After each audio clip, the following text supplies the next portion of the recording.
মধ্যপ্রাচ্যের আকাশে যুদ্ধের কালো মেঘ আরো ঘন হচ্ছে। আকাশপথে হামলা, ড্রোন আক্রমণ, মিসাইল যুদ্ধ এইসবের মাঝে এবারে নতুন আশঙ্কা তৈরি করেছে একটি খবর। বিশাল আমেরিকার উভচর যুদ্ধজাহাজ ইউএসএস ট্রিপোলি পশ্চিম এশিয়ায় পৌঁছে গিয়েছে প্রায় ৩৫০০ জন সেনা নিয়ে। এই ঘটনাকে কেন্দ্র করে আন্তর্জাতিক মহলে এখন একটাই প্রশ্ন, এবার কি সত্যি স্থলপথে ইরানে ঢুকবে আমেরিকা? আর তার থেকেও বড় প্রশ্ন, এটি কি ইরান দখলের সূচনা? এই বিশ্লেষণধর্মী প্রতিবেদনে আমরা পুরো বিষয়টি সহজ ভাষায় গভীরভাবে বুঝিয়ে যাওয়ার চেষ্টা করব। ঘটনাটি ঠিক কী? আমেরিকার সামরিক সূত্র অনুযায়ী ইউএসএস ট্রিপোলি পশ্চিম এশিয়ায় পৌঁছেছে প্রায় ৩৫০০ মেরিন এবং নৌসেনা নিয়ে। সঙ্গে রয়েছে যুদ্ধবিমান, F-35, আক্রমণকারী হেলিকপ্টার, উভচর যুদ্ধ সরঞ্জাম। আর এই জাহাজের বিশেষত্ব হলো এটি সরাসরি সৈন্যদল নামিয়ে স্থলযুদ্ধ শুরু করতে পারে। ইউএসএস ট্রিপোলি কেন এত গুরুত্বপূর্ণ? এই জাহাজ শুধু যুদ্ধ জাহাজ নয়, এটি এক প্রকার ভাসমান সামরিক ঘাঁটি। আর এর ক্ষমতা সমুদ্র থেকে সরাসরি স্থল আক্রমণ, বিমান হামলা চালানো, দ্রুত সৈন্য নামানো, অর্থাৎ যুদ্ধের প্রথম ধাক্কা দেওয়ার জন্য আদর্শ। স্থলযুদ্ধের ইঙ্গিত কতটা বাস্তব? আমেরিকার প্রশাসন আনুষ্ঠানিকভাবে বলেছে এখনই স্থলযুদ্ধের সিদ্ধান্ত হয়নি, কিন্তু বাস্তবতা বলছে হাজার হাজার সেনা মোতায়েন, একাধিক যুদ্ধজাহাজ, যুদ্ধবিমান প্রস্তুত। এগুলো সাধারণ প্রতিরক্ষা নয়, বরং আক্রমণের প্রস্তুতি বলেই মনে করছে বিশেষজ্ঞরা। পেন্টাগনের পরিকল্পনা কি হতে পারে? পেন্টাগনের সম্ভাব্য কৌশল: সীমিত স্থল অভিযান, নির্দিষ্ট টার্গেটে হামলা, দ্রুত ফিরে আসা। দীর্ঘমেয়াদী যুদ্ধ, কয়েক সপ্তাহ বা মাস ধরে সংঘাত, গুরুত্বপূর্ণ অঞ্চল দখল, কৌশলগত দখল, তেলক্ষেত্র, গুরুত্বপূর্ণ বন্দর। ইরান ইতিমধ্যেই সেনা বাড়াচ্ছে, তরুণদের যোগদানের আহ্বান জানাচ্ছে, প্রতিরক্ষা জোরদার করছে। ইরানি সংবাদ মাধ্যম বলছে দেশের যুব সমাজ যুদ্ধের জন্য প্রস্তুত। আমেরিকার প্রশাসন দ্বিধায়, একদিকে যুদ্ধ জিততে চায়, ইরানের ক্ষমতা কমাতে চায়, অন্যদিকে স্থল যুদ্ধের ঝুঁকির জন্য হতাহতের ভয়।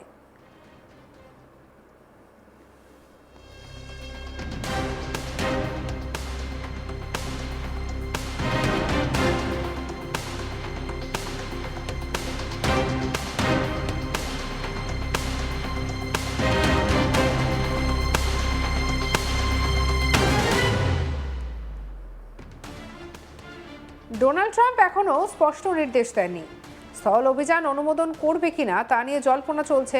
তবে কঠোর অবস্থান বজায় রেখেছেন, মধ্যপ্রাচ্যের আগুন ছড়াচ্ছে। এই যুদ্ধ এখন শুধু ইরান আমেরিকা নয়, জড়িয়ে পড়েছে ইসরায়েল, ইয়েমেনের হুথি গোষ্ঠী, উপসাগরীয় দেশগুলিও। ইরান সমর্থিত হুথি গোষ্ঠী বলছে হামলা চালিয়ে যাবে, নতুন দেশ জড়ালে যুদ্ধ বাড়বে, এতে পুরো অঞ্চল জ্বলতে পারে। যুদ্ধস্থল বা স্থল যুদ্ধ হলে কি হবে?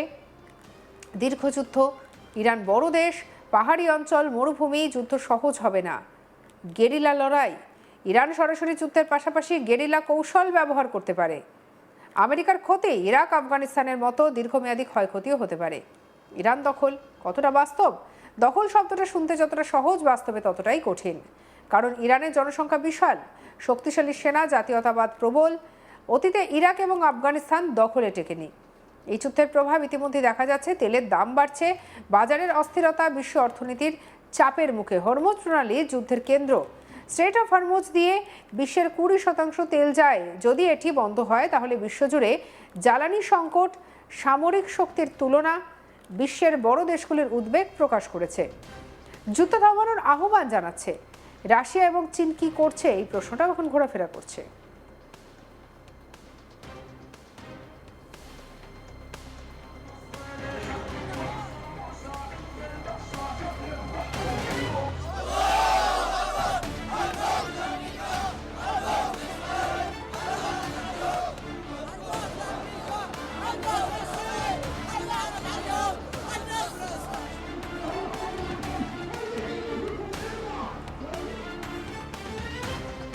এই দুই শক্তি পরিস্থিতির দিকে নজর রাখছে, অর্থাৎ চীন এবং রাশিয়া সরাসরি জড়াচ্ছে না, কিন্তু ভবিষ্যতে ভূমিকা নিতে পারে। যুদ্ধ কতদিন চলতে পারে? বিশেষজ্ঞদের মতে কয়েক সপ্তাহ থেকে কয়েক মাস, পরিস্থিতির ওপর নির্ভর করছে। যুদ্ধ মানেই মৃত্যু, বাস্তুচ্যুতি, খাদ্য সংকট, ভারত সহ অন্যান্য দেশের প্রভাব। ভারতের মতো দেশ তেলের উপর নির্ভরশীল, মধ্যপ্রাচ্যে কর্মী আছে, তাই অর্থনৈতিক চাপ, নিরাপত্তা, উদ্বেগ, এই সংঘাতে তথ্য অস্ত্র। প্রোপাগান্ডা চলছে ভবিষ্যৎ কি, সম্ভাবনা প্রথম যেটা রয়েছে যুদ্ধ বাড়বে এবং সম্ভাবনা 2 হচ্ছে আলোচনা শুরু, সম্ভাবনা 3 হচ্ছে অচলাবস্থা। সবচেয়ে বড় প্রশ্ন, ইউএসএস ট্রিপোলি পৌঁছানো মানে কি যুদ্ধ শুরু? উত্তর এখনই নয়, কিন্তু প্রস্তুতি স্পষ্ট।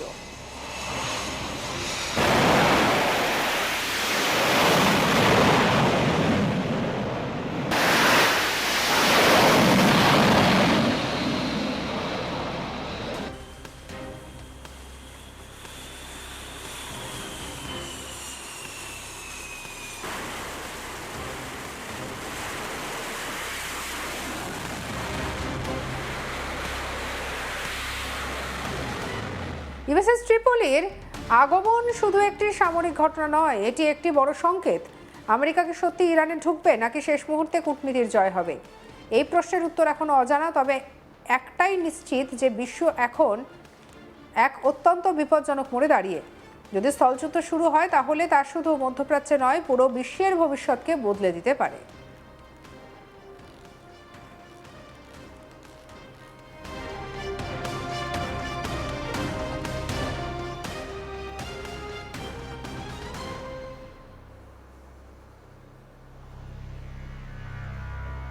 ইউএস সেন্ট্রাল কমান্ডের একটি পোস্ট, যে পোস্টটা করা হয়েছে সেখানে লেখা রয়েছে, ইউএসএস ট্রিপোলি জাহাজে থাকা মার্কিন নাবিক এবং মেরিন সেনারা 27শে মার্চ মার্কিন সেন্ট্রাল কমান্ডের দায়িত্বহীন এলাকায় এসে পৌঁছেছে। এই আমেরিকা শ্রেণীর উভচর আক্রমণকারী জাহাজটি ট্রিপোলি উভচর প্রস্তুত গ্রুপ 31তম মেরিন অভিযানকারী ইউনিটের ফ্ল্যাগশিপ হিসেবে কাজ করে, যা প্রায় 3500 নাবিক এবং মেরিন সেনার পাশাপাশি পরিবহন ও আক্রমণকারী যুদ্ধবিমান এবং উভচর আক্রমণ ও কৌশলগত সরঞ্জাম নিয়ে গঠিত।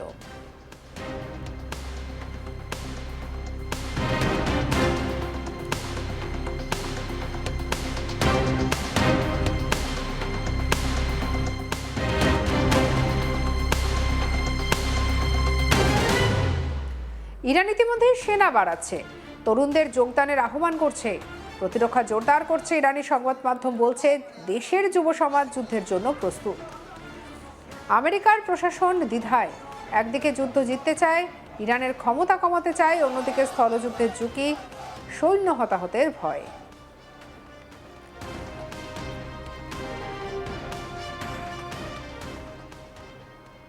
সঙ্গে রাখুন আজ তাক বাংলাকে, সাবস্ক্রাইব করতে ভুলবেন না।